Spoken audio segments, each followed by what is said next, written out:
নমস্কার দর্শক, রঞ্জনাস কিচেনে আপনাদেরকে স্বাগতম। আজকে কি তৈরি করব বলুন তো এটা কি? এটা হচ্ছে একটা জালি কুমড়া, একদম কচি দেশি একটা জালি কুমড়া নিয়েছি। এটা হবে সরিষা দিয়ে জালি কুমড়া ভাজা। তো আপনারা আমাদের সাথেই থাকুন, দেখতে থাকুন কি হয়। প্রথমে জালি কুমড়াটিকে ভালো করে পরিষ্কার করে নিয়েছি, তারপর এটাকে কিন্তু আমরা সাইজ অনুযায়ী কেটে নিচ্ছি। এভাবে মাঝখানে একটা করে চিট দিয়ে তারপরে আপনারা আরেক পাশে কেটে নেবেন। তার মানে তো বোঝাই যাচ্ছে যে আমরা এই চিটটা কেন দিচ্ছি। এটা দিচ্ছি, এটার ভিতরে কিছু একটা ভরা হবে, কোনো একটা আপনার পুর ভরা হবে। সেই পুরটা কিভাবে তৈরি করব সেটাও আপনাদেরকে দেখিয়ে দেব। তো চলুন, এভাবে কাটা আমরা সবগুলো জালি কুমড়াকে কেটে নিচ্ছি এভাবে।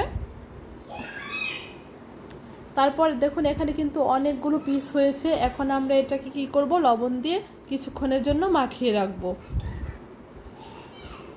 তারপরে এই যে আমরা এটা তৈরি করতে সময় কিন্তু আমাদের 2 সেনাবাহিনী চলে এসেছে আকাম করার জন্য। ওরা এই যে যেই পুরটাকে আমরা তৈরি করব সেটা নিয়ে খেলা করছিল।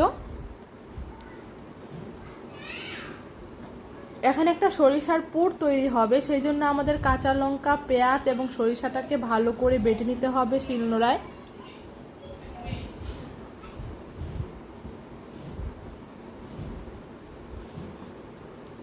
তারপর বাটা হয়ে গেলে একটু হলুদের গুঁড়া আর মরিচের গুঁড়া এতে আমরা মিক্স করে দেব।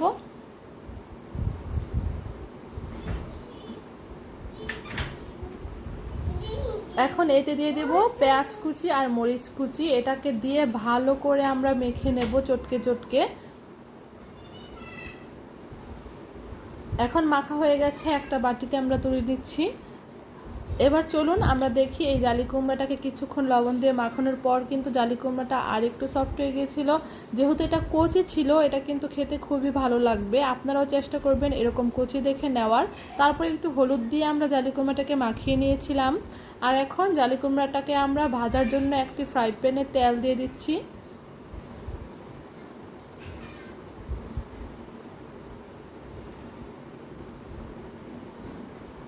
তারপর আমরা এই যে কুমড়াটির ভিতরে কিন্তু পুরটাকে খুব ভালো করে দিয়ে দেব।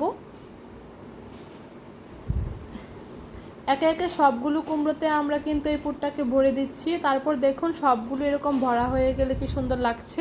এখন শুধু ভাজার পালা। এই তো এখন আমরা ভেজে নেব। যেহেতু অনেকগুলো কুমড়োর পিস এখানে ছিল, সেই জন্য আমরা অল্প অল্প পরিমাণে ভাজছিলাম যেন এটা সুন্দরভাবে ভাজা হয়ে যায়। আর কচি থাকার কারণে কিন্তু এটা সহজেই ভাজা হয়ে যাচ্ছিল। কারণ যেই জিনিসটা একটু মানে বড় থাকে, ভিতরে একটু বেশি বাতি টাইপের থাকে, ওগুলো কিন্তু সহজে ভাজা হয় না। কচি থাকার কারণে কিন্তু আমাদের এই কুমড়োটাকে আলাদাভাবে সিদ্ধও করতে হয়নি। এটা কিন্তু ডুবো তেলে ভাজার পরে কিন্তু এটা সুন্দরভাবে ভাজা হয়ে গিয়েছিল। তো একে একে আমরা সবগুলো কুমড়ো এরকম ভেজে নিচ্ছি। এই যে ভাজার পর আমাদের ফাইনাল লুকটা দেখুন কতটা সুন্দর হয়েছে। আমরা এতে শুকনা মরিচ ভেজে দিয়েছিলাম। যে যেরকম জাল খেতে পছন্দ করেন, গরম গরম ভাতের সাথে কিন্তু শুকনা মরিচ দিয়ে আপনারা খেতে পারবেন, খুব ভালোই লাগবে। তারপর এই যে এখন আমরা বড় মানুষদেরকে ভাত দিয়েছিলাম, কিন্তু আমার ছোট ছেলেটা এসে বসে পড়েছে। ভাবলাম ঠিক আছে তাহলে তুই আগে খা। তো ওকে একটা মরিচ দিয়েছিল, তারপর আরেকটা মরিচ দিল। ও বলছিল না না ঝাল ঝাল খাবো না, এরকম বলছিল।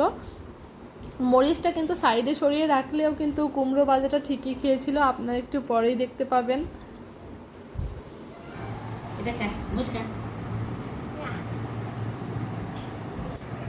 এই দেখুন কেমন 2 হাত দিয়ে খাচ্ছে, মানে ও বুঝতে পারে যে কোনটা খেতে হবে আর কোনটা খেতে হবে না। তারপর খাওয়ার পর নিশ্চয়ই ওর ভালো লেগেছিল, কিন্তু হাত দিয়ে দেখাচ্ছিল যে হ্যাঁ এটা ওর ভালো লেগেছে।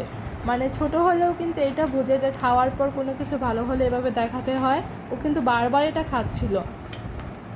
ছোট বাচ্চাদের যেহেতু ভালো লেগেছে, আশা করি বড় মানুষদেরও ভালো লাগবে। এটা কিন্তু নতুন কোনো খাবার না, এটা কিন্তু অনেক আগে থেকে আমাদের মা দিদিরা কিন্তু এটা এরকম করে খায়। তো তাদের থেকেই মানে দেখে দেখে কিন্তু আমরা ছোটো থেকে খেয়েছি। আপনারা এরকম খেয়ে দেখবেন, অবশ্যই কিন্তু ভালো লাগবে।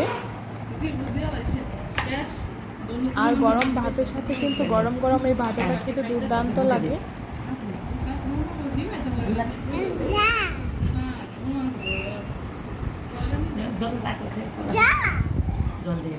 তারপরে এই যে ওর বাইরের দেখা দেখি কিন্তু বোনটাও চলে আসছে ওর সাথে খেতে।